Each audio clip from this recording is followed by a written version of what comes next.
Lesson number 5, The Piece of String by Gay D. Maupassant. My children, Maupassant is a renowned short story writer. एक मशहूर और मारूफ अफसाना निगार है, short story writer है। ये French है, बेसिकली फ्रेंच राइटर है और इसके अफसाने, इसकी कहानियाँ बहुत ही मशहूर और मारूफ हैं। ये भी एक अच्छी खूबसूरत कहानी है। इसमें बताया गया है द पीस ऑफ स्ट्रिंग, रस्सी का एक टुकड़ा। लेकिन बेटा ये जो रस्सी का एक टुकड़ा जो कि हम देखते हैं कि एक आदमी ज़मीन से उठाता है, बाद में उसके ऊपर एक इल्ज़ाम लगता है कि इसने कोई चीज़ चुराई है। लेकिन हम ये देखते हैं कि ये रस्सी का टुकड़ा जो है सिर्फ एक पीस ऑफ स्ट्रिंग, एक रस्सी का टुकड़ा नहीं था, बल्कि ये उसके गले का फंदा था। ये उसके गले का फंदा बन गया।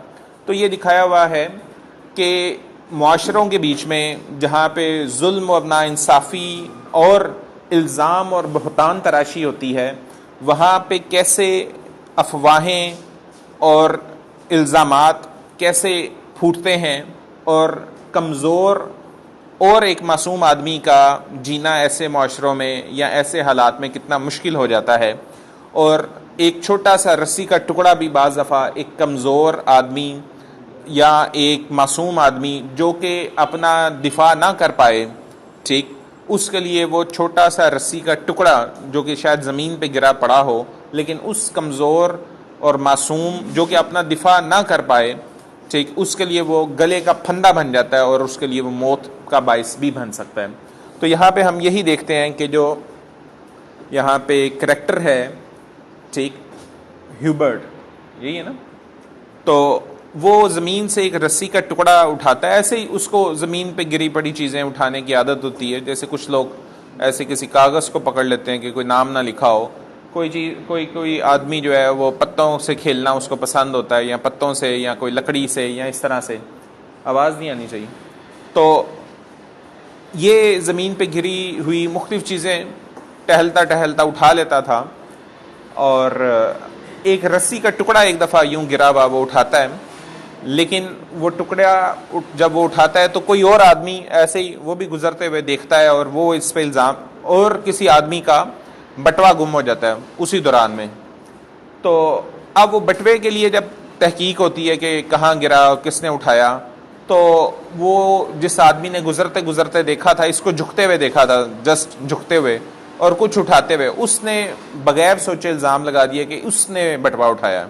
और वो इल्ज़ाम उसके ऊपर आगे से जो वहाँ के आला हल्के थे, वहाँ का जो नाजिम था, वहाँ का जो काउंसलर था और जो मेयर था, ठीक, वो भी उस पर इल्ज़ाम उस पर लगा देते हैं। पुलिस वाला भी उसका साथ नहीं देता, इन्वेस्टिगेशन वाले भी साथ नहीं देते।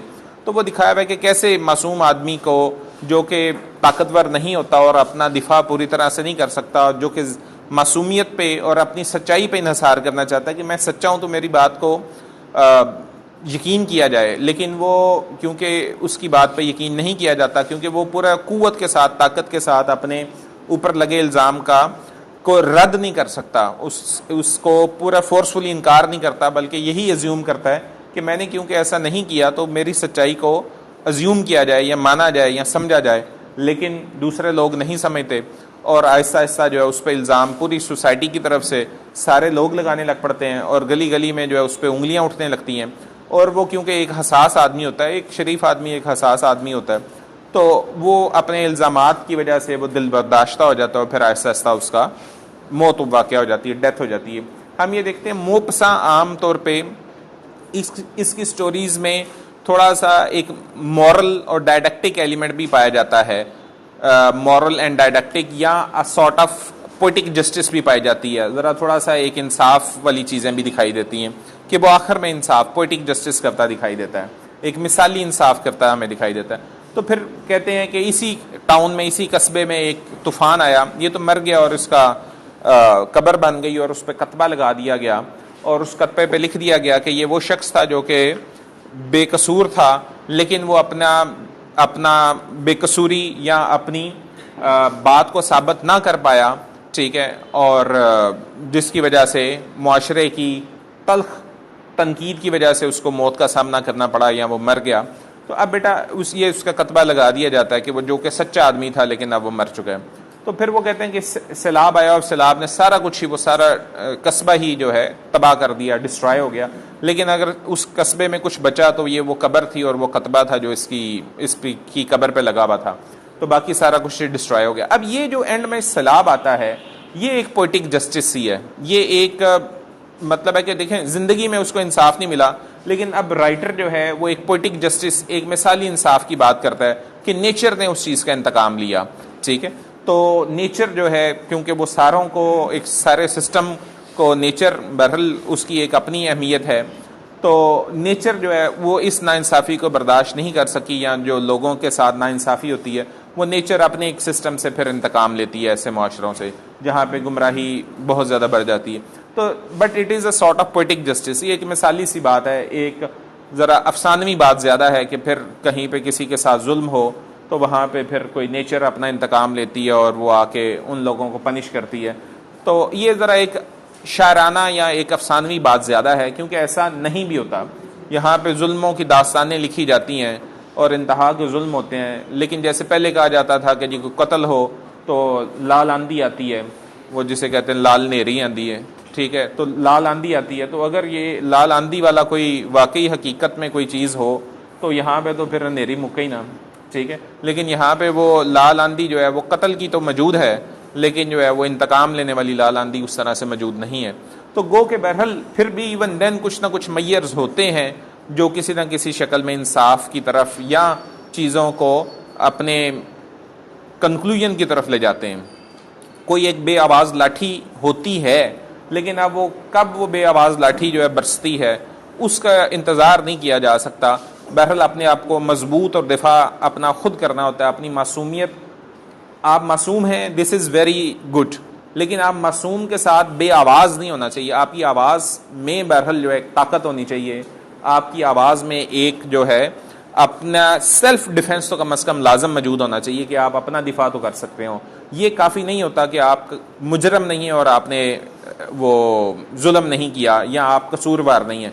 अपने दिफा को जो है अपनी मासूमियत के साथ करना शायद बाज़ दफ़ा ज़्यादा अहम हो जाता है कि आप अपना दिफा भी करें। अगर दिफा नहीं करेंगे तो फिर माशरे खुद ब खुद ही, जब आप दिफा नहीं करेंगे तो फिर कोई और लोग जो है ताकतवर हो जाएंगे ना आपके उस कमज़ोरी की वजह से या आपकी उस मासूमियत की वजह से, और फिर आखिरकार आपको वो नुकसान पहुँचाएंगे।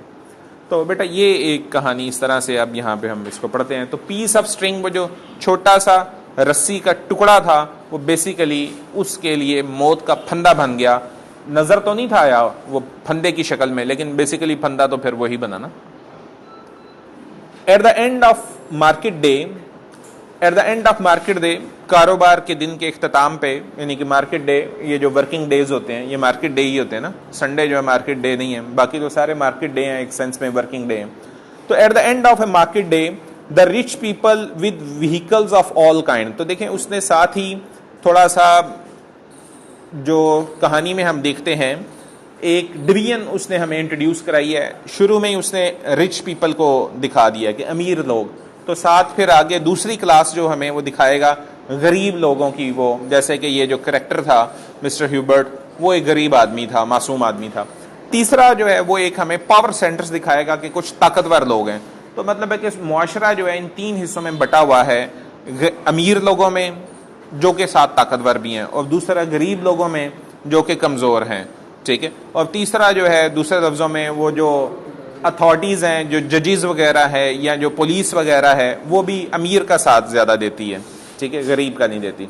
तो eight the end of a market day the rich people with vehicles of all kind, कि अमीर लोग व्हीकल्स, गाड़ियाँ लेके, ऑल काइंड, मुख्तलिफ़ किस्म की उनके पास गाड़ियाँ या छकड़े थे उस वक़्त के जो भी अवेलेबल थे ना, कार्स, छकड़े थे, जिग्स, वैगन्स, बैलगाड़ियाँ और वैगन्स वगैरह थी, डंप कार्ट्स, ये भी बैलगाड़ी की किस्म है।